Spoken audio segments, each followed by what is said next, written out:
nasasangkot. Tapos yun, nakakasuhan sa legal, ano? At nagkaroon kami ng hearing sa DOJ. Yun yung pupuntahan ko noon.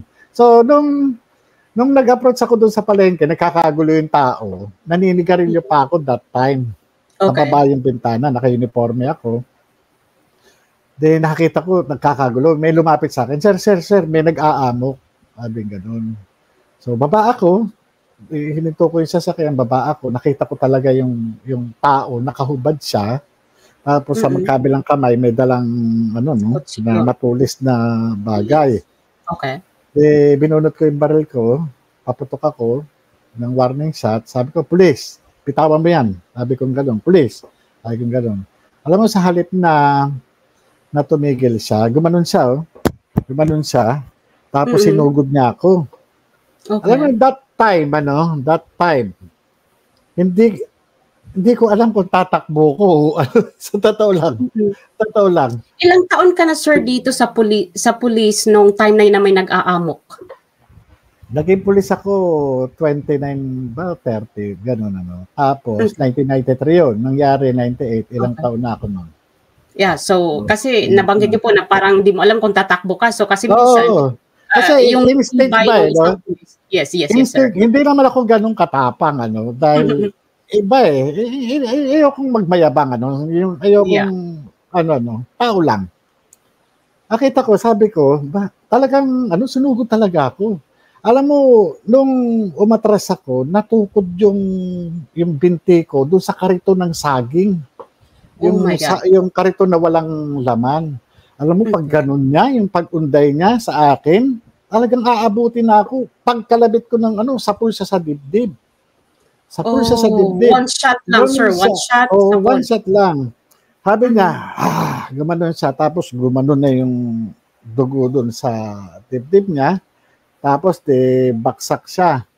So, nung baksak, tayo kagad ako. Punit yung punit yung pantalon ko, yung uniform. Alam niyo naman ang uniform ng pulis na parang lang ito. Yung mga noon, yes. Oo Punit yung magmula pundilyo hanggang doon sa puwet. Punit yun. Kinler ko siya. Kinler ko, doon ako sa may ulunan niya, tapos tinadyakan ko yung hawak niya. Tapos wala, talagang bumigay na siya. No? Kaya tapos, nung may lumapit sa akin na nakasibilyang pulis, sabi niya, sabi niya gano'n, pumunta ka na lang doon sa police station. Kasi yung mga kamag-anak nandun, nagagalit, minumura ko.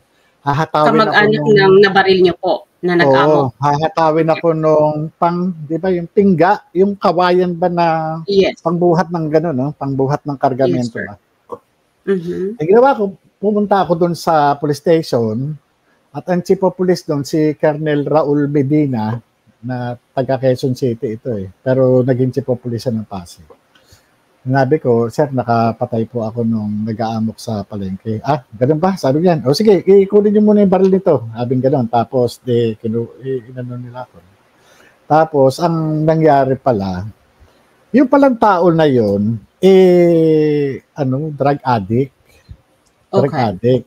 Ngayon, nahuli pala ito ng mga pulis ng mobile nung gabi. I-turn over sa barangay. Nung turn over sa barangay, mag-uumaga, pinawalan. Ngayon, na-encounter ko mag-aalas 7 ng umaga. So, let me break you there, sir. This is parang parang accidentally lang na you were there nung nag-aamok siya or sinubaybayan nyo na po talaga? Aksidente. Paatin nga ako ng hearing Nadaanan ko lang na nagkakagulo kasi from doon sa bahay namin, dadaan ka ng palengke. Dadaan ka ng palengke bago ka makapunta ron sa poblasyon para ka paluwas ng Manila Nadaanan ko siya. So, hindi ko siya kilala, Hindi ko, So, ang nangyari doon, sa halip na, siyempre, tawag dito, service connected, yung kaya lang, nakasuhan ako ng homicide. Nakasuhan ako, at pinail yung, yung kaso. Sinabi sa akin ng piskal, patay yung tao. Di bali, ka naman yan, sabi sa akin ng piskal. Kasi iingay yung mga kamag-anak. So, sa madalit sabi, na almost 5 years yun, ano, nung mapatay ko yung kaso na yun, no? Ang chief PNP nun si General Lacson. So, nung maipile yan, sa korte, almost 5 years, na-acquit naman ako. Na-acquit ako sa kasong homicide. Kaya, apektado rin, yung yung serbisyo, gawa na hindi ako ma-promote kasi nga may kaso. Hindi rin ako... Kahit for self-defense, hindi po kayo... Oo, kasi nakapile Pero wala akong administrative. Hindi ako nakakasuhan ng administrative gawa ng self-defense Kaya lang, ang problema, may pending case, may pending criminal case ako, kaya hindi ako ma-promote. Pangalawa, nung panahon na yon ay parang umiral na yung RA 8551. Kinakailangan college graduate na yung police. Yung mga police, yes. Oo. So ako, hindi naman ako graduate nung panahon na yon. Kumuha lang po kayo ng units. Yes. Oo, kulang. 78 units lang ata yun. Kasi dati, kinakailangan 72 units lang Pero, meron ako eligibility, yung NAPOLCOM, eligibility. Yes. Ay, nag-NAPOLCOM pa rin. Oo. Ngayon, lumipas ang panahon hanggang siguro umabot ako ng 16 years sa service, Meron nag-encourage sa akin na mag-aral through ETIAP program, Expanded Tertiary Education Accreditation Program. Ito yung memorandum circular na pinirmahan ni Presidente Ramos patungkol doon sa mga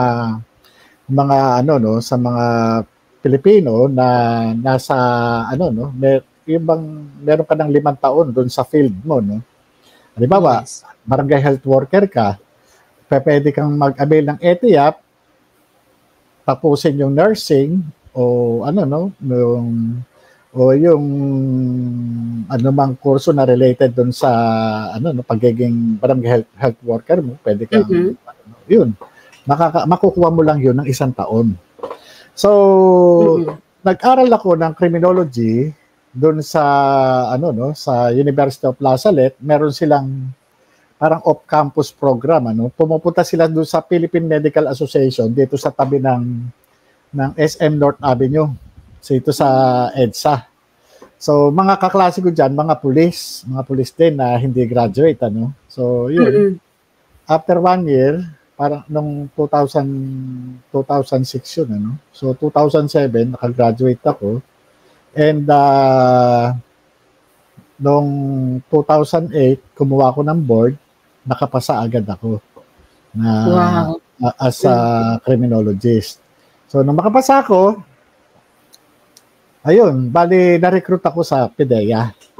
Na-recruit ako. Sir, bago natin italakayin ang PDEA, which is ito na ngayon ang next topic natin, yung bang sinasabi ni Senator Jingo Estrada na mga kaso mo, isa ba ito sa na-mention mo kanina, yung nag-amok na napatay mo? Tama po ba? At bago mo sagutin yan, sir, gusto ko lang po magpasalamat sa nag-super chat. Ibibigay ko po kay Sir Jonathan Morales lahat po ng super chat ninyo. Naka-screenshot po yan ng mga moderator. I'll give it to Sir Jonathan. Itutulong ko po bilang naaapektuhan ang kanyang pamilya sa ngayon dahil nga sa controversial doon sa PDEA. So sir, yan, sagutin niyo na po ako. Thank you very much. Yung pong mga sinasabi ni Senator Jingo Estrada na tad-tad ka pala ng kaso, totoo po yun. Kasi bilang alagad ng batas, hindi po pwedeng hindi ka makakasuhan. Pag pinasok mo kasi yung bahay, lahat ng bintang po pwedeng kumapit sa'yo. Pasukin mo yung bahay, gibain mo, mag-search ka, nakakasuhan ka ng robbery. Yan yung iba-iba violation of domicile. Yung violation of domicile, ito yung parang trespassing. Pero hindi po kayo convicted? Wala po kayo conviction? Wala po akong conviction. Kaya po ako, yung mga kaso ko naman yan na di-dismiss at hinaharap ko po yan at na-acquit po ako. Kasi nga, talagang service related, yung mga cases na inaano sa akin Kaya yan naman talagang yung huli ko nga sa PDEA bago ako matanggal yung 8 million, 8 million pesos na isang lahat kami magkakasama. Kinasuhan kami ng drug lord, At talagang may mga kasabwat pa silang mga government officials, including media. Kilalang media personality yun, na isa sa mga talagang nag-iingay, naggangangawan, Talagang na isa sa mga pinangalanan ni Maharlika na tumatanggap ng bayad. So yun, biro mo, sinabit namin yung sarili namin sa National Bureau of Investigation at nag-imbestiga sila. At pinailan kami ng kaso doon sa Ombudsman para doon sa aming administrative at doon sa RTC Quezon City para doon sa criminal. Sa awa ng Diyos, na-exonerate kami doon sa administrative at yung kaso naman sa criminal na-dismiss naman. Wow. So, kaya, ayun yun yung parte ng buhay. Where were you this time, sir? When you were the last accusation sa inyo na grupo kayo, where were you this time? Were you in the police or nasa PDEA? Nasa PDEA. Ito nasa yung nahuli PDEA. Namin yung Ito yung nahuli namin yung financier at saka yung key personnel nung Binondo drug cartel. Ito yung ito yung trabaho namin na ito yung kumikita sila doon sa drug transaction dito sa bansa natin ng 200 billion taon-taon. 200 billion na hindi million. 200 bravo. Oo. So, nagkaroon ng asset preservation order na sa Court of Appeals. Ang inabot na nga lang is 130.4 million. So, yun yung makikita mo yung kung paano yung mga yung perang pumapasok doon sa at iilan lang yung bank accounts na ginagamit na pinapasukan ng na pagbibili ng doon pumapasok. Kaya yun yung resulta ng financial investigation na kinandak ng PDEA sa tulong ng Anti-Money Laundering Council Kaya yun yung isa doon sa mga significant accomplishment na hindi matatawaran. Yes. Kaya eto naman, nung matanggal naman ako sa PDEA, nagulat na lang din ako, hinabol pa pala ako ng kaso. Ilang taon na ako wala sa PDEA. Tinaniman pa nila ako ng kaso. Kaya sabi ko, grabe naman, meron talagang parang makapangyarihang kamay, na talagang gusto talaga akong sirain para, kasi kung titignan nyo, 2012, nagkasagawa ako ng investigation, ngayon, parang sa palagay nila, okay na, nagawa na nilang tapagtakpan yung mga na yun, at alam nila, ako yung nag-imbestiga, kaya ang ginagawa nila na sinisira nila ako talaga tinataniman nila ako ng kaso para dumating man yung araw na kagaya nito na lumabas yung investigation na ginawa ko, walang credibility yan, puro kaso yan, wag yung paniwalaan yan kasi masamang tao yan Ganun. Yes. At may tanong po ako dyan, sir, sa inyo. Sorry again to cut you there. Kasi sa kabila po ng mga naranasan nyo, kasi kakambal na po sa trabaho nyo, yung mga cases na pinafile. Kahit nasa police pa po kayo at now sa PDEA, bago po kayo naging PDEA agent, hindi niyo po ba naisip na to change the kind of job you have para makawala ka na dun sa stressful din po kasi ito yung mga kahit trabaho lang yung ginagawa nyo, pero still itinuloy mo pa yung pagiging PDEA agent at naging worst pa yung senaryo ng buhay nyo. Ulang-ula ang pagiging alagad kasi ng batas Napapulis ka, mapa-NBI, mapa-PDEA ka o ano man Kasama na rin diyan yung yung isang paa mo nasa hukay Bakit? Kasi sa pagiging alagad ng batas, hindi po pwede maging selective ka kung sino yung tutulungan at ipagtatanggol mo. Kasi kapag andyan ng kagaya niyan, yung nangyari doon sa akin sa palengke ng Pasig, kung saan ako lang yung isang pulis ako lang yung humarang. Ganun eh. Hindi po pwede maging selective ka. Teka muna, wala akong kasama eh. Hindi ano yun eh. Kumbaga sana, pagka ikaw ay alagad ng batas, kahit yung nag-iisang buhay mo, yan yung ihaharang mo. Sabi nung iba, magugulang.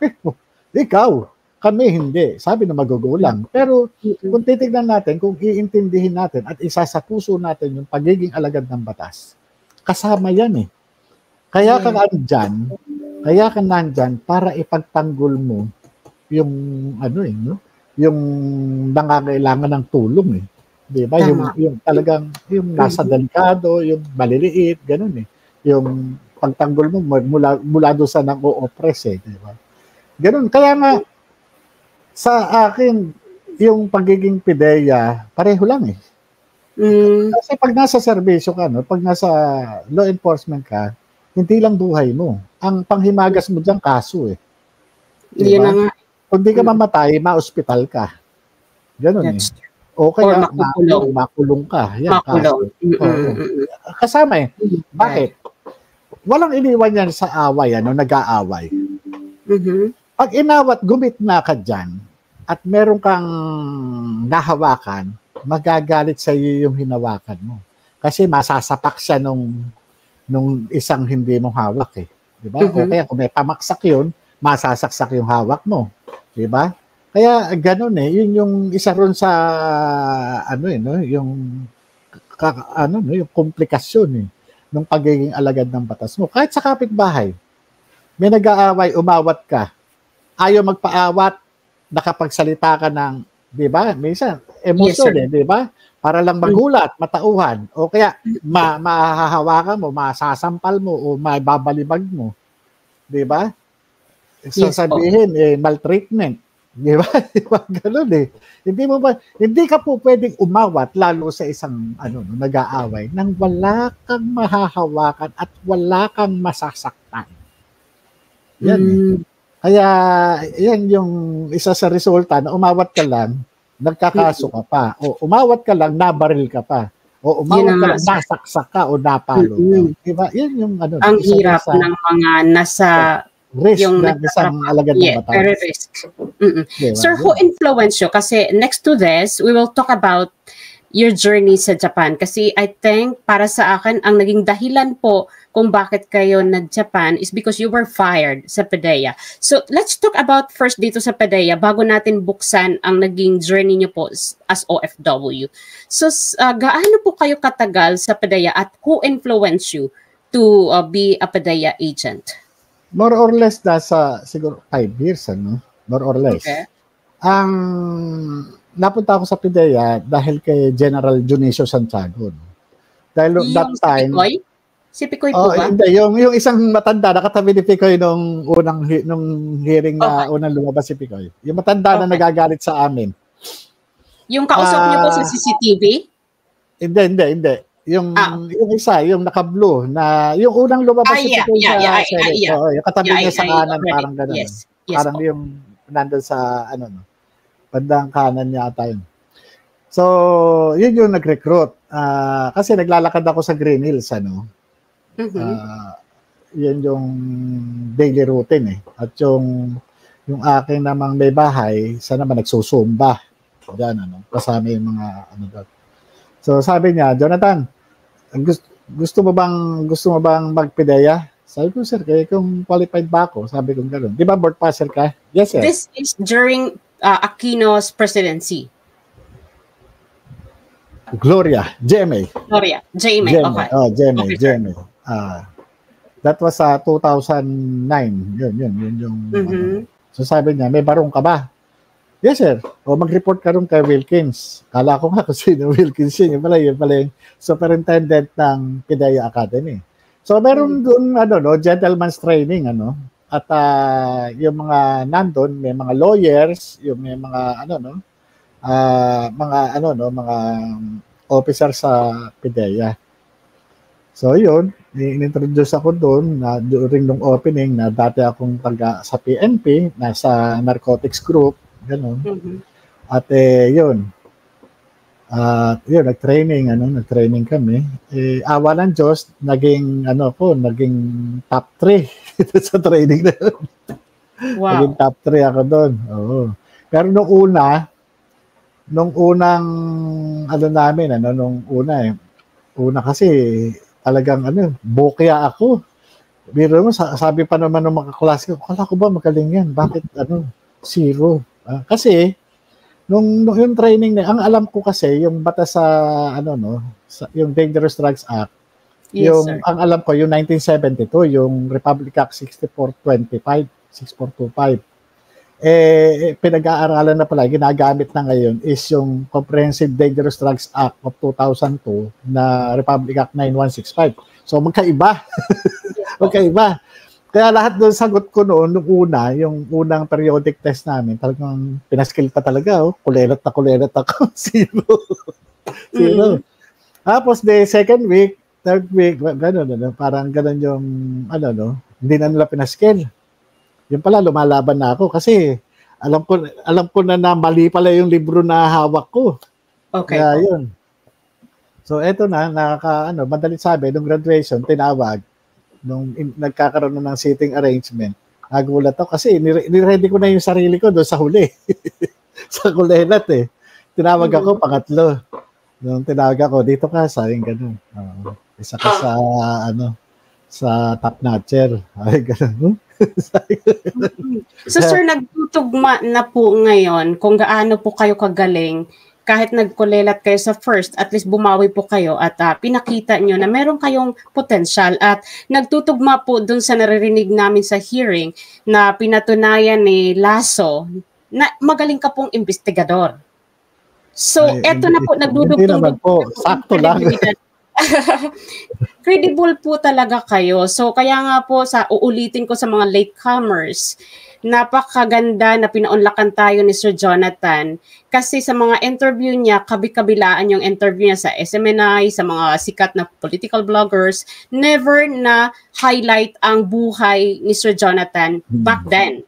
So ito lang, for the very first time, kasi sir, parang kulang naghuhula-hula yung mga viewers kung saan ba talaga to nanggagaling na taong to na malaki ang binabangga, presidente.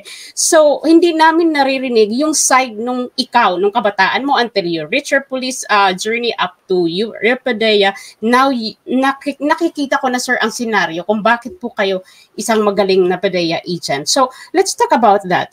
Sir, eto ba, i-shortcut lang po natin para ma-open na ang Japan journey. Yung pagiging malaking among your journey sa 5 years sa PDEA, is this your first time na malaking tao yung document na nagawa nyo doon sa sinasabing ops o pre-ops? Is this your first time to encounter this document presentation or preparation na ang involved ay politician at artista? Hindi po Kasi kung titignan natin, may mga na-encounter na kami talagang super milyonaryo. No? Kaya may mga government officials na rin akong mga nakasuhan. At lumaki na lang ito ngayon, 2022 o 2024 ngayon, dahil naging presidente, yung isa doon sa naging subject ng investigation.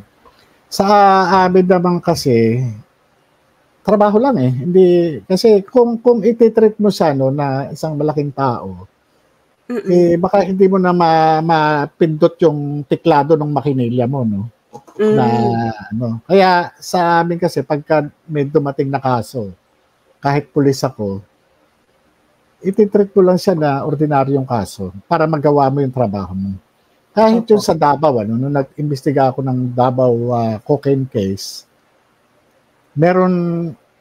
pinapunta ron yung boss ko yung si Agent Francia at saka isang opisyal, Nagkataon na yung isa sa mga suspect, upper class doon sa Philippine Military Academy. Hindi ko nababanggitin yung class. Yes po. Yes po. Mananahimik sila.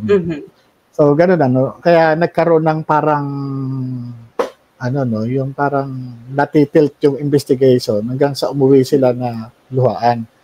Then ako pinapunta ron. Nung ako pinapunta, Yun, inumpistahan ko investigation at napakulong ko yung mga responsible persons. Ganon din yung Davao Tuluwin case, nung magsagawa ako ng investigation, nakasuhan ko yung customs sa district collector ng Davao. Yung kaya kung iisipin mo na malaking tao yung yung kakasuhan allegedly involved. Oo, mapipigilan ka eh. Basta wag mo lang isipin. Gawin mo lang yung trabaho mo. Trabaho lang para magawa mo ng tama. And sir, to be honest, and for the record, wala po bang nasa likod na malaking tao sa inyo that you are really motivated to do your job? Saan? Doon po sa mga ginagawa nyo, like ito ngayon yung document preparation, wala po bang nagbaback up sa inyo na gawin mo yan? Kasi minsan sir, tao lang tayo, we have this human weaknesses na maaaring i-atras kasi malaking tao yung involved, sikat na mga artista. So, are there someone back you up? Pangalawang tao ka na nagtanong sa akin yan. Kung merong taong nasa likod ko na parang backer, para gawin ko ito, yung tong sa PDEA Lex, na pagiging resource person ko. Una nagtanong sa akin yan, si Senator Jinggoy Estrada, nung dinalaw niya ako dun sa detention cell. Nung gabi. Na kinabukasan ako lumaya, di ba? Yun yung gabi. Yun ang tanong niya, yung tanong mo. Alam mo, ang tao lang na nasa likod ko, kundi yung asawa ko. Ay, pamilya ko. Yun lang. Kasi, wala, sila lang naman yung, alam mo, nung pumutok ito nung April 2, at saka bago ako sumulat sa PDEA nung April 7, sila lang naman yung kinonsulta ko eh. Kasi, yun nga, dahil bagong problema, isang malaking problema, talagang,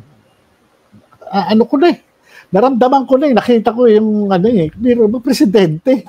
Yes, presidente yung, nung 2012 naman, hindi naman presidente yan. Isang ordinaryong senador lang yan nung araw na mahina pa sa, kumbaga sa parang bagong dating lang din sila, balik sila sa Pilipinas, naging senador, di ba?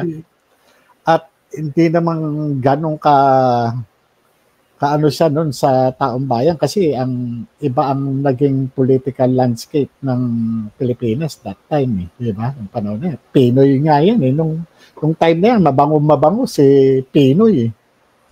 Kaya kaya nung sumambulat yan, nung mag-message sa akin yung kasama ko at magkausap na kami sa telepono hindi talaga ako nakakain talaga. Grabe. Pero presidente na to. Tapos wala kang authority. Wala kang, wala. Isang ordinaryong tao ka. Isang, kumbaga sa, dati kang pulis, dati kang, dati kang opisyal ng PDEA, dati kang, ngayon, wala ka na eh.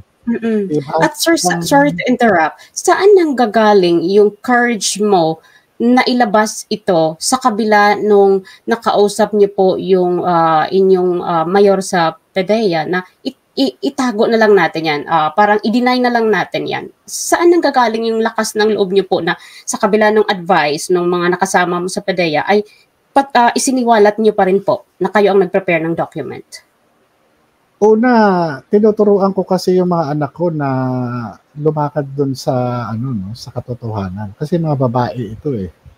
Okay. Yung bang tayo na lang ba maglolokohan pa tayo dito sa loob ng bahay? Parang ganoon eh, di ba? Bilang magulang talagang sinisikap namin na tayo, pamilya tayo, lumakad tayo sa tama, di ba? Kasi kung ano nakikita ng bata, yun din ang gagawin nila eh.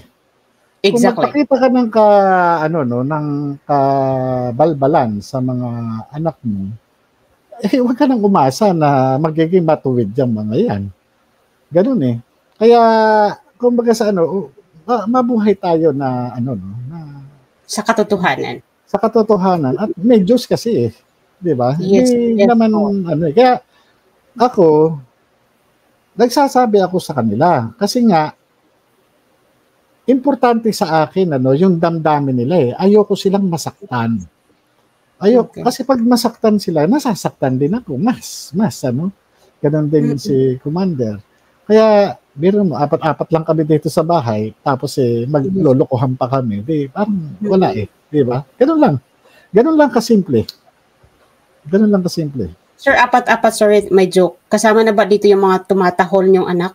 Hindi pa, 4 din yun. Di ba, Ilan anak ko po yun? tumatahol? 4. Mag-anak yun, mag-anak. Ang una doon, yung lalaki, after 1 year, nakita namin malungkot, binila namin ng isang babae. Tapos, nung nasa Japan ako, nabuntis. Tapos kaya, alam mo, nung nasa Japan ako, nung magkatabi kami ni Commander, kasi si Commander pumupunta sa Japan eh. Pagka, when you were there, bumibisita sa iyo. Pupunta siya, bumibisita eh. Nung pinanganak yan, nung May 3, 2019, yun, pinanganak. 5 yung anak. Pinamigay na lang namin yung 3 kasi nga, hindi kaya, masyado na sila marami. Nagtira lang kami ng 2. Kaya, yung mag-asawa at saka yung 2 anak nila, yung 4. Yun yung sinusulat niyo po habang nakakulong kayo sa Senado. Alam mo ba, wala pa ang libro nung una, no? Talagang, yes. Alam mo, sa totoo lang, mas nag-alala ako dun sa mga, mga alaga ng aso. Yung mga anak kong kumakahol. Yes. Kasi, napaka-ano nila kasi sa akin, hindi nagsasalita. Diba? Pag pinakain mo, hahabulin mo pa, susubuan mo. Kasi iba-iba yung niyan eh. 3 babae, 1 lalaki. Iba-iba topak. Kumbaga sa talagang susuyuin mo pa. At sanay po sa iyo kaysa sa doon sa ibang niya. Oo, syempre, pagka kaya nga, biro mo si Commander na natitira dito sa bahay, Syempre, pag dumumi yan, umihi, di ba? Ang hirap para doon sa kay Commander eh. Kaya yes, yun eh. Sinusulat ko, Boogie, Britney, Bupi, Bambi. Paulit-ulit. Napuno ko 2 page. Sir, may tanong ako, joke lang to, sir, ha? Do you think, I don't know if it is allowed, do you think kung nagtagal po kayo sa pagkaka-contempt, were you allowed to bring your alaga or your pet dogs sa contempt, doon sa Senado? Hindi. Kulungan? Hindi. Hindi. Kasi una-una. Sir, tapusin ko lang, sir. At least po, maiibsan yung homesick nyo doon sa kulungan while you were with your dogs. Tinanong ko na no pets allowed talaga eh. Ang siste, ang pwede lang, lawyer. Yung mismong lawyer mo, no? Pangalawa, yung may bahay mo, anak, at saka kapatid. Pamangkin, hindi. Immediate family po. Immediate family lang talaga ang pwede. Kaya marami akong kamag-anakan na nandun sa labas na hindi nakapasok. Na mga nagpuntahan sila, yung mga pamangkin ko, nag-iiyakan dun sa labas. Nakita ko po yun, na-interview ng nyo po, nandun siya sa interview kay, sa inyong counsel po, si Attorney Pado, yung pamangkin nyo. Yun. Kaya, kaya nga, siyempre, masakit sa kanila yun. Yes. Yun yung, pero ako, talagang, nasaktan ako, siyempre, no? Pero masama yung loob ko. Kaya, talagang, sabi ko, hindi ako iiyak na, alam nyo yung... Para po kayo, sir, nag-abroad ng 3 days. Pero grabe wala siyang bintana, walang bintana, 4x4 yun. Sinukat ko talaga eh. Sinukat ko yung eto, sabi ko, eto 1 meter, 1 meter, 1 meter, 1 meter, 4. Tapos yung kabila, 4. 4x4 siya eh. So 16 square meter. Yung tapos, wala siyang bintana, pero yung pinto niya may butas na na pipe, ganun lang yung butas Square na. Lang naman eh. Tapos yung mismong pagitan, meron siyang flat bar na na bakal. Okay. Ganun. Tapos pero, meron siyang ganun na slide. Pa dahil mainit ang panahon diyan sa Pinas.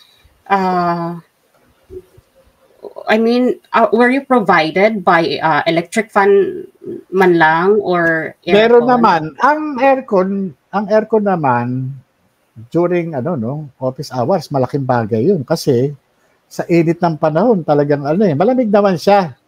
Tapos namamatay yung yung aircon niya pagka wala ng opisina. Pero napapansin ko minsan umaabot din siya ng gabi, yung pala pag hangga't may senador na nandoon sa Congress, tuloy-tuloy yung aircon kasi centralized siya eh.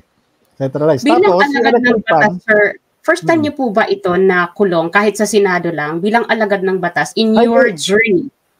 Nakulong na ako. Ang nakulong ako itong yung extortion, yung homicide. Yung homicide nakulong ako. Pero hindi siya sa sa opisina lang ako, no. Yes. Yung nakulong ako last year, yung kinaso sa akin ng PIDEA, hinuli ako ng Thursday, tapos nilakad kagad yung bail, yung bail para ma-release ako ng Friday. Ngayon, nung i-release na ako, inaantay ko na lang yung release paper galing sa court. Ito na naman yung panibagong warrant. Sinerve na naman. So, parang inutay-utay. Talagang sinadya para perwisyohin talaga ako. Kaya nakulong ako ng 5 araw. 5 araw yun. Kaya ang saya, di ba? Yun na nga Pinahabol po talaga kayo ng mga cases kasi nagtatrabaho po kayo ng tapat. Yun ang mahirap, hindi yung sa pagtatrabaho ng tapat Merong taong nasa likod niyan na gumagamit ng impluwensya, umaabuso ng kapangyarihan at gumagamit ng pera. Yes. Kaya kagaya niyan, yung nangyari diyan sa Senado na hindi naman ka-contempt yung pero pinakontempt ako. Tapos nagrigo doon sila. Kaya nga sabi ng mga anak ko, ang pamilya ko, tingnan mo daddy, yung ginawa nila sa iyo. Yan yung reward sa kanila. Na nalagay sila sa mga matataas na posisyon. Tapos andun sila sa Malacanang. Di ba? Nandun sila sa Malacanang, tingnan mo ginawa kanilang trophy. Di ba? Yeah. Nag-party sila. May dinner party. Ito na yung ganti natin. Ito na yung ganti namin sa ginawa sa iyo na pagbubulgar sa pagsisinggot mo ng ng pulburon. Ito na yung ganti namin sa yan, pinakulong na namin. Si Calvo. Yes. Pinakulong na namin yan. Tingnan mo, mabulok na siya doon. Di ba? Kaya, yun yung tanong sa akin ng mga bata. Dati, paano na? Sino tutulong sa'yo? Alam mo na sa isip ko doon, hindi naman ako kagaya nila Dr. Loren Badoy, nila ka Eric, na may mga generals na nag-sympathize sa kanila at gumawa ng manifesto. Pero, alam mo, napaka-makapangyarihan talaga ng Diyos. Amen. Yung tinig ng maliliit na mamamayang Pilipino nagsama-sama, yun ang humanig sa pressured sila, yung mga tao sa taas, kaya po kayo pinalabas. Oo, alam mo, iniisip ko talaga yan. Kasi sabi nga sa akin ng yung mga Senate staff, Sir, yung kagaya nyo, kagaya kay Captain Paeldon, nagkaroon siya ng best friend na senador, nag-initan siya. Yung sa inyo, ganun din, may best friend din kayo. Sabi ganun, may best friend din kayo, kaya ganyan. Sabi ko, ganun katagal ba rito si Captain Paeldon? Ay, 7 months. Ganun ba? 7 months? So, sabi ko, gano'ng katagal kaya ako abutin dito? Hindi namin alam, sir, kasi depende. Sabi ko, sabi ng pamilya ko, at saka sabi ng attorney, re-resist na yung sir, wala namang yan Depende kasi sa mga senador yan. Kung Yung iba nga, sabi nga nila, nalilipat ko Buti hindi pa kayo inabot ng 7 months. 3 days lang. Pero alam mo nga kaya nga sabi ko nga walang imposible sa kapangyarihan ng Diyos. Hindi ko nga alam Sabi nga ang Diyos palagi may purpose May purpose Alam niyo ba? Itong nangyayari ngayon sa akin, hindi ko talaga kahit pangarap, hindi ko pinangarap ito Yung paglabas niya ng PIDEA Leaks na yan, yung nilabas ni ni Maharlika. Masama ang loob ko sa kanya, Pero marirealize mo rin pala talaga na kahit na sinong Pilipino, mahawakan yung dokumento na yan, kung may malasakit siya sa sa taong bayan, ilalabas at ilalabas niya yan eh. Kasi responsibilidad ng bawat isang Pilipino na malaman ng taong bayan kung ano yung itinatago ng nakaupo sa ating pamahalaan. Kagaya niyan, sa kaso na yan, presidente yung nai-involve ngayon. Diba? Actually, sir, binoto ko si BBM, to be honest and for the record. Absentee voting, pinapadalhan kami dito ng mga sobre bilang OFW. BBM, Sara talaga ako. Pero nung lumabas po itong PDEA leaks, biglang naparegret ako. Why? Bakit? Nagkamali ako ng ibinoto ko, sabi ko sa sarili ko. Oo eh. Kasi nga, di ba, parang nagsalita na dati noon si former President Duterte, di ba, noon na narinig ko po sa radio. Kaya lang sa akin naman bilang dating ahente ng PDEA, yung sa akin kasi trabaho lang eh. Yung bang kahit may sinasabing ganyan, parang doon kasi yan eh, naiwan na sa opisina, doon na lang kung sino man magtrabaho uli niyan, sila na lang. Di ba? Hindi na sa akin. Yun lang kasi, yun lang ang pagkakaiba eh. Yun ang pagkakaiba kasi, siyempre, meron kang meron kasi kaming tawag dito, kasi yan eh, merong security classification, yung mga ganyang information na ayoko naman sa akin na dahil dagdag kaso. Yun na nga eh. Mahirap. Sure. Oo. Sir, last question na lang at bubuksan na po natin ang OFW journey mo. Kung i-compare niyo po yung pagkakakulong niyo sa mga cases before na na-acquit na rin dito sa pagkakakulong niyo sa Senado, paano niyo po na-handle yung emosyon ninyo? How do you compare yung noon at ngayon? Anong pagkakaiba when it comes to emotional issue?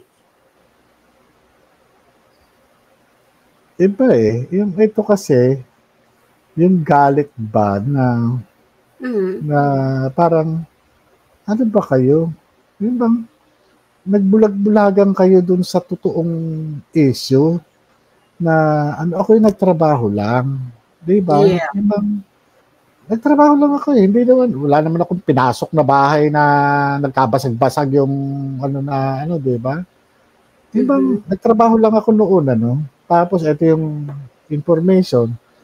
Ngayon, dahil kaalyado, pagtatakpan ninyo at ililihis yung issue at ako yung pasasamain eh. Ganun eh. Ganun yung sama ng loob ko talaga. No? Kaya pero, sabi ko nga, kinakailangan tanggapin ko eh. Kasi unang-una, talagang pag di mo tinanggap, masasaktan ka. Totoo. Yung parang, di ba, ang sakit eh. Walang iniwan doon sa may syota ka, mahal na mahal mo talaga. Nagmamahalan kayo. Biglang iglap iniwan ka. Diba? Parang ganoon eh. Ang sakit nun, gumuguhit, parang pinipigaan pa ng kalabansi. Parang sinaksak mo yung puso ko, Pinukpok mo ng martilyo. Parang ganoon eh. Parang, ito ba yung pinagsilbihan kong, na tinraidor pa ako? Diba? Ibang, parang sabi ko, ba't ginanto ko ng gobyerno? Sir, nagsisi ba kayo na lumitaw kayo sa about this PDEA leaks? Ngayon na naapektuhan yung pamumuhay nyo? Hindi eh. Alam mo kung bakit? Yung mga anak ko, nakita ko yung nila eh. Yung pamilya ko Kahit yung mga kapatid ko, mga kamag-anak ko, yung mga pamangkin ko, mga kaibigan, mga kapitbahay.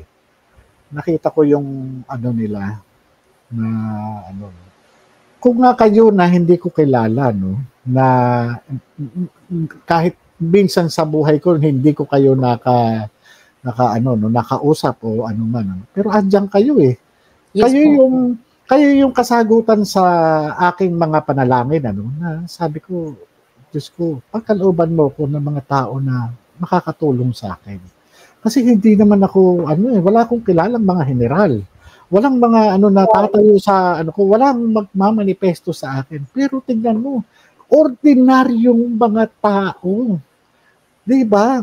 Mga naniniwala sa inyo. Yes, ito yung bumomba ng bumomba, talo pa nito yung mga yung mga 'di ba, yung may mga 105 na howitzer, yung mga 25 mm na bumanat doon sa Senado. Nayanig sa totoo lang. para puntahan ka ng senador na nagpa-contempt sa'yo sa loob ng kulungan. Puntahan ka ng Senate President ng 2 beses. Opo. Diba? Yun eh. Sir, ng Diyos, Opo. Paano yung naging behavior ng ating SP ngayon at yung nagpa-contempt sa'yo when they visited you sa loob ng kulungan? The same po ba sa Senado during the hearing?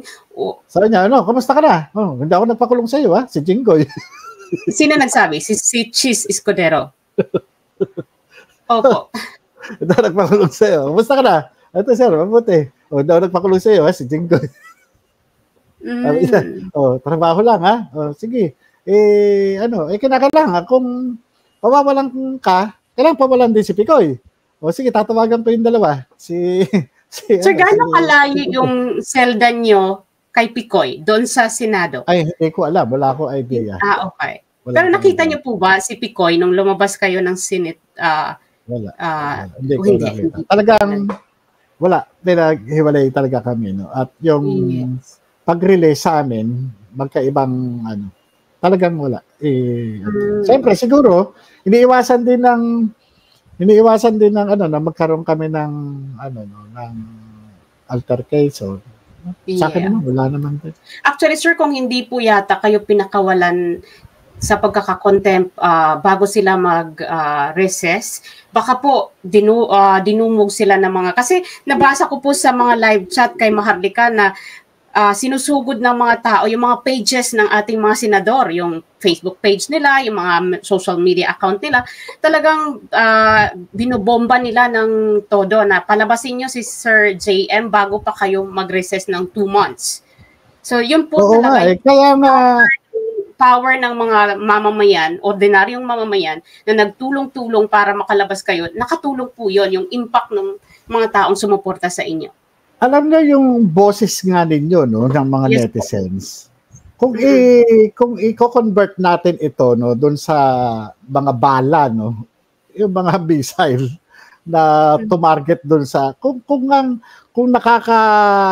to na i-convert lang sa mga bala itong power ng netizen, wala na, durog na sila. Durog na sila lahat. Oo. Durog. Sa totoo lang, kaya nga ang interpretation ko nayanig yung 4 na sulok ng Senado Sa totoo lang Kaya, alam mo, pinapanalangin ko nga, sabi ko nga, pagkalooban mo ko ng mga tao na tutulong, makakatuwang ko.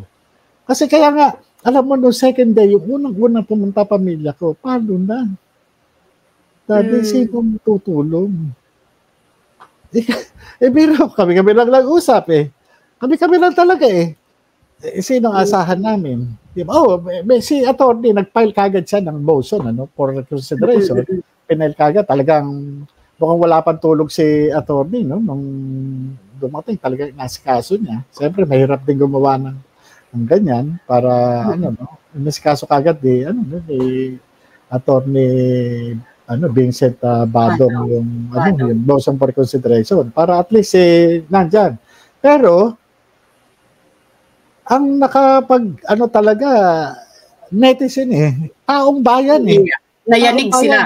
Yung pagmamahal ninyo Yes yung po. Pagtitiwala nyo sa akin, yung pagsuporta, yung pagmamahal, ito yung na-convert sa mga misa.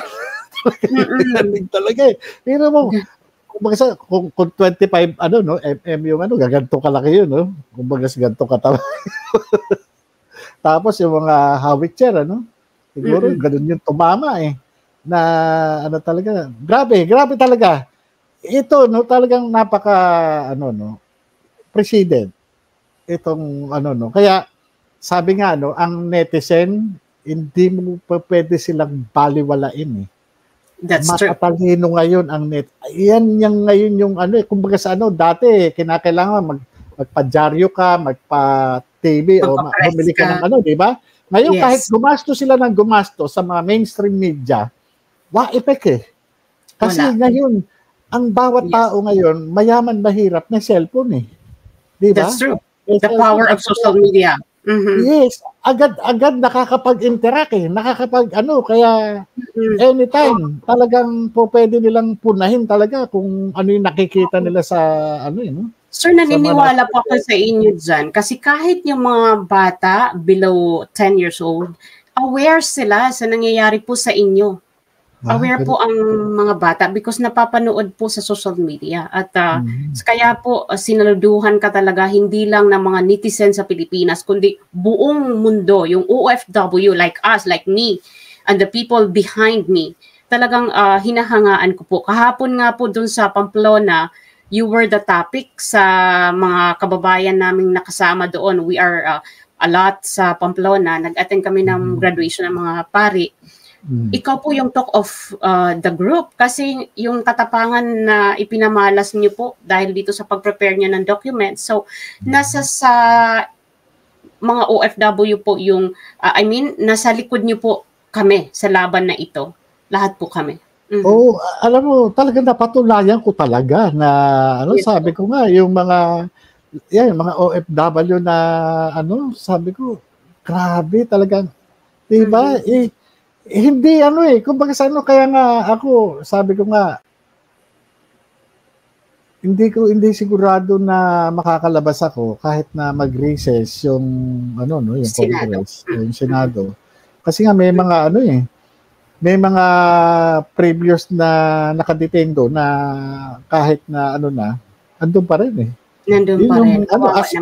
As per Senate employees.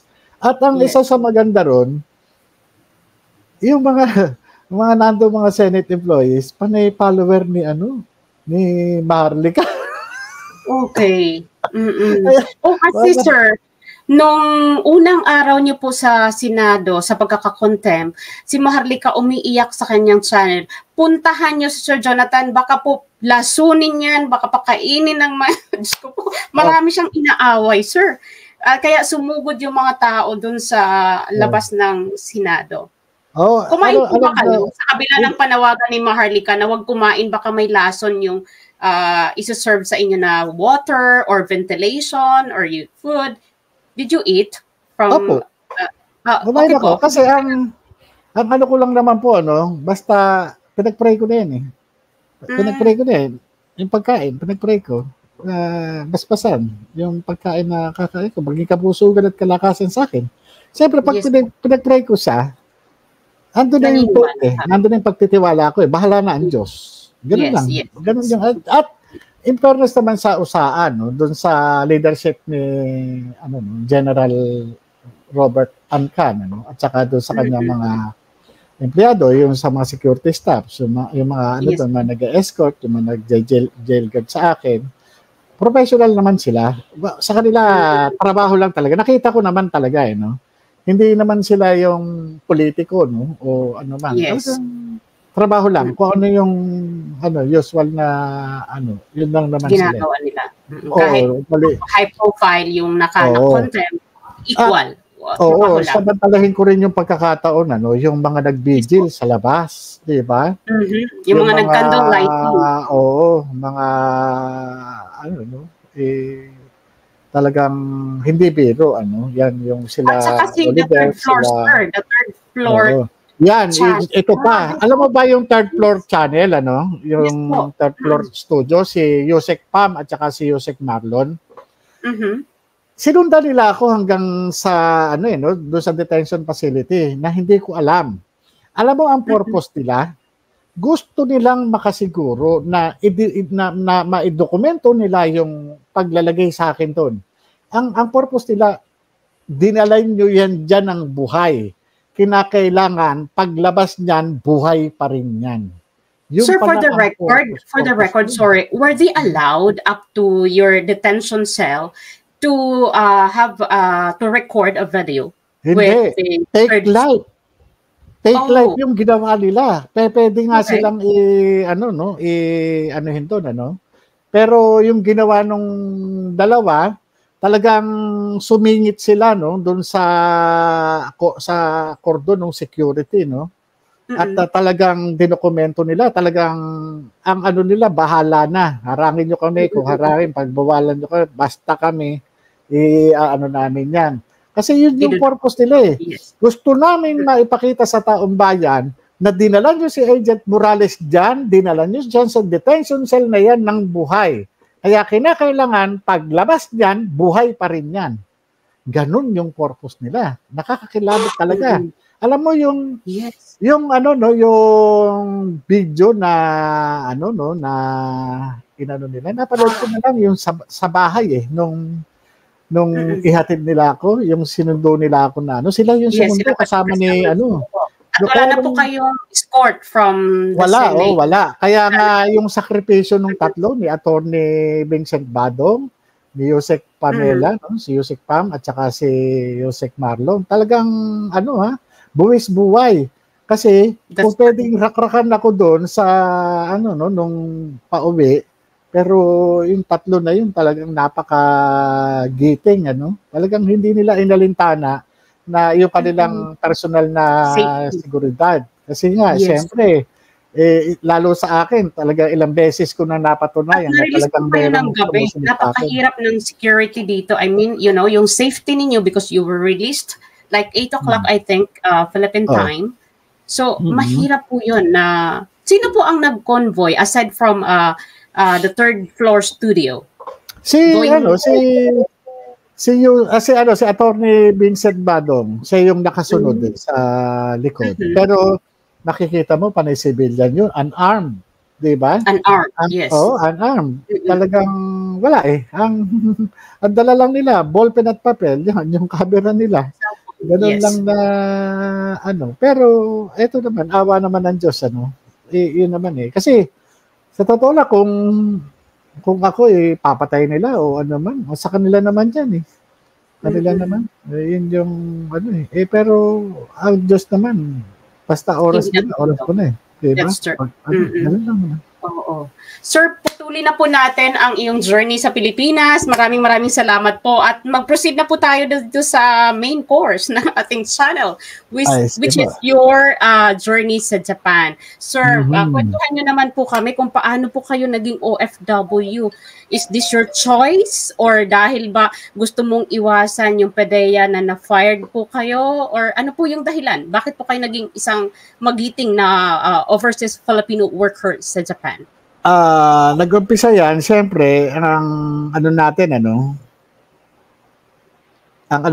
siyempre, yung greener pasture, Siyempre, after ng PDEA, ang ginawa ko, bali, nagtuturo ako, ng mga special courses at meron akong mga consultancy.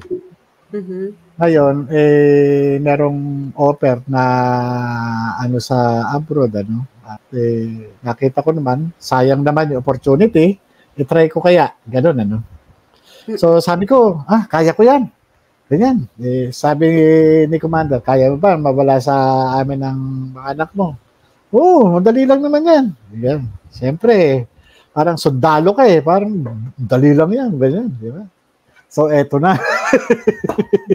Abroad. Naku. Yung hirap pala yung pag nandun ka pala, hindi pala parang Bisaya lang yan o Cebu o Davao o parang na pag gusto mo umuwi, uwi ka agad. Hindi pala. Di ba? Tapos, yung una, nakituloy ako doon sa aking sa hipag, doon sa meron danchi Yung danchi, yung parang kasing ganda ng mga rito ng mga low rise low rise condo dito sa BGC, pero doon sa parang bliss lang sa kanila yung danchi ang tawag pero magaganda, high end yung tsura, pati yung mga gamit. So doon ako tumira, tapos ang visa ko una tourist tapos nag-extend lang. Nagsa-sideline ako noon sa Gemba. Gemba kasi tawag sa Japan. Saan kayo napunta ng Japan, sir? At bakit Japan? Nandun kasi yung yung ibang kamag-anakan ni Commander, yung mga kapatid niya. At yun yung kasi yung nakita ko na madali yung makakuha ng trabaho. So mga unang trabaho ko doon, yung doon sa nagigiba ng bahay. Kasi yung isang pamangkin ni Commander, may asawang Hapon na contractor. Contractor sa mga, ano, no, yung, ang tawag doon, ano, kaitay. Kaitay, yung mga nag-demolish ng bahay. So Yes, naranasan ko yun. Talagang maliligo ka talaga ng alikabok na, ano, no, madumi. Masakit yung katawan, babagsak ka ng bato, ng, ano, no, sari-saring pila yung inabot ko doon eh. Kaya lang talagang laban. Hanggang sa dumating yung time na nagsarili na ako, may mga nakilala na rin ako sa Japan. Ang hirap lang kasi yung language barrier eh. Hindi ako marunong mag-Hapon. Pero umaasa lang ako sa wifi at saka sa cellphone para doon sa translation ng ano no, from Nihongo. Oo, Nihongo to ano, to Filipino to Nihongo, parang ganoon. Meron namang ganoon eh. So, napunta ako ng Chiba from Tokyo kasi nasa Tokyo ako eh, sa Katsushikaku. Napunta ako ng Tokyo, natutunan ko yung ano no, yung pagsakay-sakay ng mga tren. Puro tren kasi diyan sa ano eh. Napunta ako ng Chiba, nakapagtrabaho ako doon. Nagkakatay naman ng ano barko, yung mga ano ng ano. Yung mga ginajunk na mga lancha, yung mga ganon, na mga maliliit na barko. Tapos may nag-recruit sa akin naman sa Tochigi. Sa Tochigi naman, sa Hitachi. Doon, nakapagtrabaho ko doon sa Hitachi. At maganda naman lalo yung ano, kaya lang, yung ano, ang isa doon, yung uuwian mo eh. Kinakailangan umupa ka ng apato, yung apartment. So, ang upa ko sa apato, no, bali 4 na lapad. Yun yung ano, tapos meron kang ano, no, meron kang deposit, may advance.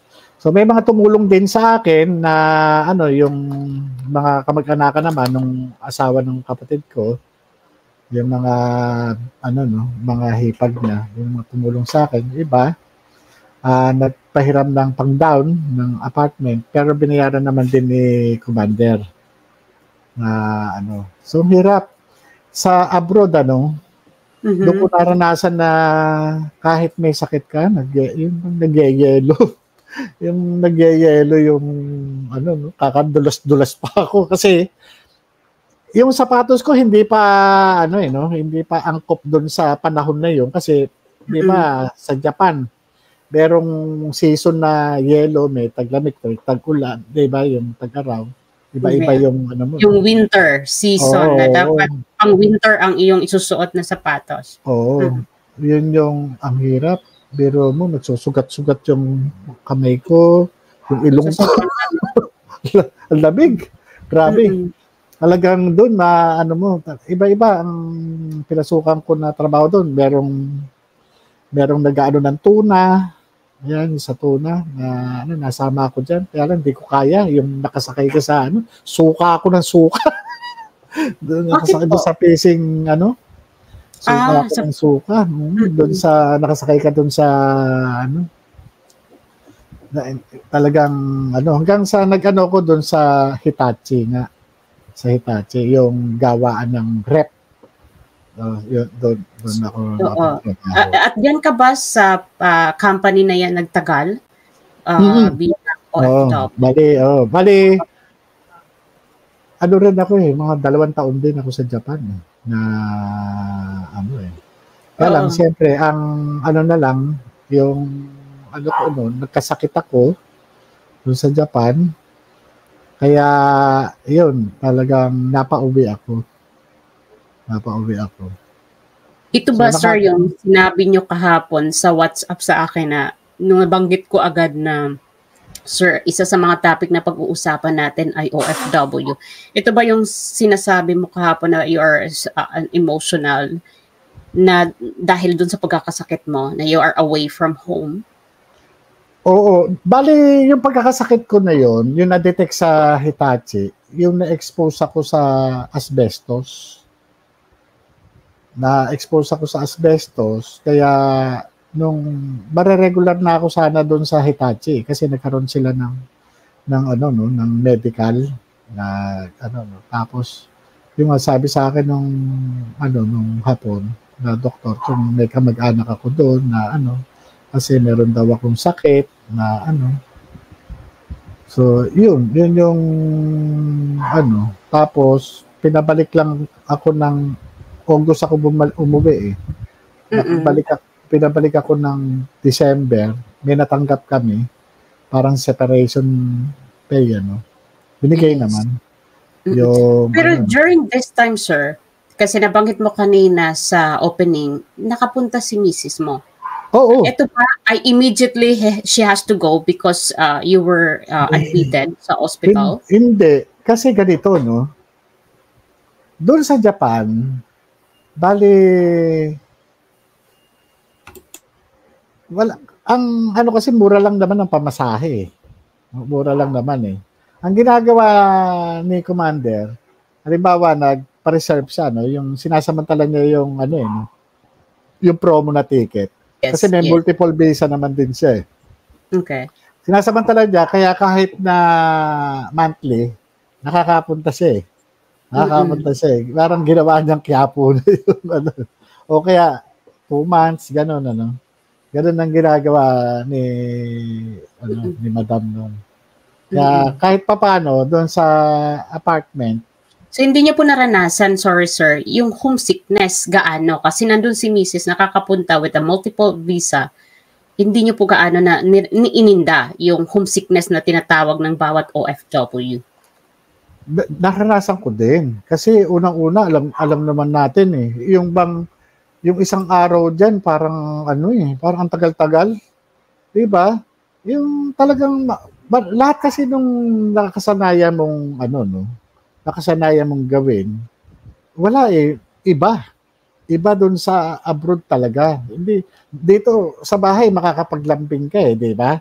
Pero doon sino lalambingan mo? Wala kang paglalambingan sa totoo lang.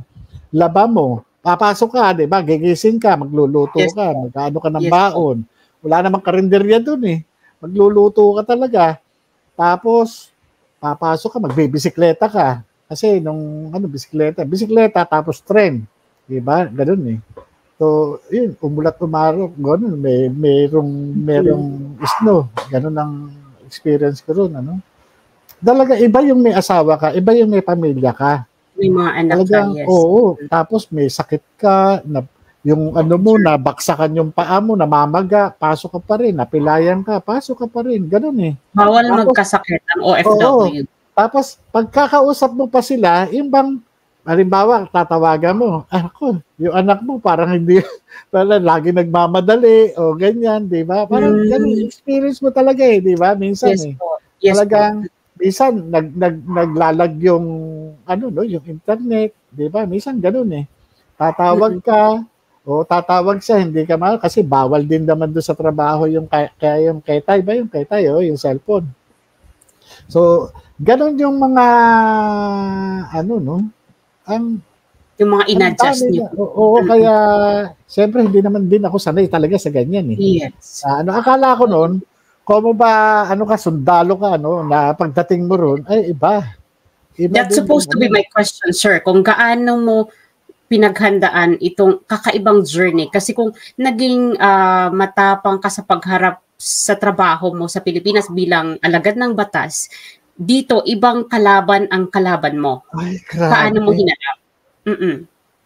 Alam mo, culture shock. Kaya, bilib na bilib ako dun sa mga kapwa ko na OFW na biro mo, nakakatagal sila ng ilang taon, diba? Na walang uwian, na enjoy pa, no? Tapos nagagandahan pa. Diba, no? Nagagandahan pa sila. Kumbaga sa ano, iba. Tapos, eto pa, naka-experience pa ako, siyempre may may apartment ako. May kakatok sa'yo. O kaya may party, may makikilala ka, na ipapakilala sa'yo, na later on, magugulat ka na lang isang gabi o isang madaling araw, kakatok sa'yo, Kuya, sino yan? Kuya, patuloy muna. Ito yung mga expired na visa, yung mga bilog. Yeah. Siyempre, kapwa mo Pilipino, hindi mo naman pwede, uy, alis ka dyan, madamay pa ako hindi eh. Yayakapin mo rin eh. Kasi, Ay, sir. Sorry naman. I'm going to interrupt you there, sir, ha? Very important. So, ito na nga po talaga, alam niyo po, kanina ko pa po kayo ino-observe the way you deliver your story. You are really kind of a person na may puso. Kasi eto na nga, nandito ka na lang sa Japan, hindi ka na dun sa Pilipinas bilang alagad ng batas. Hindi ka tinatantanan ng mga taong dapat mong tulungan. At ito na naman, tinanggap mo ba, sir, etong Filipino na lumapit sa iyo? Kasi wala silang pupuntahan. Sa kabila ng bawal. Pilipino eh. Ibig sabihin, alam mo ang Pilipino kasi, no? Pagka nakita sa isang bansa, para na kayo magkapatid. Sa totoo lang. That's true. Para kayo magkapatid eh. Kumain ka na ba? Ganyan eh. Pagkain dyan. At papasok ka na, di ba? Madaling araw na, papasok ka, o bahala na kayo dyan. Ha? Sarado nyo lang yung pinto. Kung alis kayo, yung susi, iiwan nyo lang dito sa may ganito. Sa, yung ano, no? Para at least pagdating ko, mabubuksan ko naman yung bahay. Wala eh. Yung bang, kahit doon mo lang sila na, ano, no? Yung bago mo lang sila kilala, hindi mo sila pag-iisipan na pag nanakawang kanila o may gagawin sila masama sa iyo o madadamay ka. Wala eh. Kasi naiisip mo, talagang, wala eh. Homeless sila. Kasi hindi sila pwedeng bumalik sa bahay nila kasi patay sila sa immigration eh. Dahil, yes po. And for how long they were been with you? Undocumented? Iba yung ano, ang nangyayari sa minsan, dalawang araw, tapos aalis, babalik, iba-iba naman, iba-iba. Na ano, kaya doon ano, makikita body language pa lang ng kapwa mo Pilipino, no. Makikita mo rin naman. Kung may maitutulong ka, bakit hindi? Kaya ngayon, nagkakatawagan kami, gano'n pa rin sila, bilog pa rin. Kasi may mga pamilya sila dito sa Pilipinas na talagang umaasa sa kanila, lalo na yung mga may pinag-aaral. Naano ka rin talaga eh, na nakakaawa din. Ano? Biro mo, ilang taon na ako nandito sa Pilipinas, doon sila bilog pa rin. Ano? Ilang years na po kayo hindi nag-a-abroad? From 2019, 2019, ilang taon na? 5 taon? Or 5. Oo, yes. Ganun, ano? And this is the price, sir, for being a good person, for being kind person, na even years na ang dumaan, you will not be forgotten by these people whom you help. Kasi maganda po yung puso, ang intensyon ng puso nyo. Kasi siyempre, yung mga yan, hindi, kumbaga sa ano, no, iba't iba yung sitwasyon kasi natin. No? Yeah. Swerte ako kasi may visa pa ako, no. Kahit na nung umuwi ako, may visa, nakabalik pa nga ako eh. Sila, napagkaitan ng pagkakataon, pero gusto nilang mabuhay yung pamilya nila sa Pilipinas eh, kaya sila nagtitiis. Pero mo kung alam lang ng mga pamilya nila, no, yung paghihirap ng mga kamag-anak nilang nasa abroad, talagang maano sila eh. Kaya kumbaga sa ano, no, isa rin sa mga ano, no, maging eye-opener din doon sa mga kamag-anakan ng mga OFW na nandito sa Pilipinas. Pag ano natin, yung pahalagahan natin, yung pinapadala sa atin.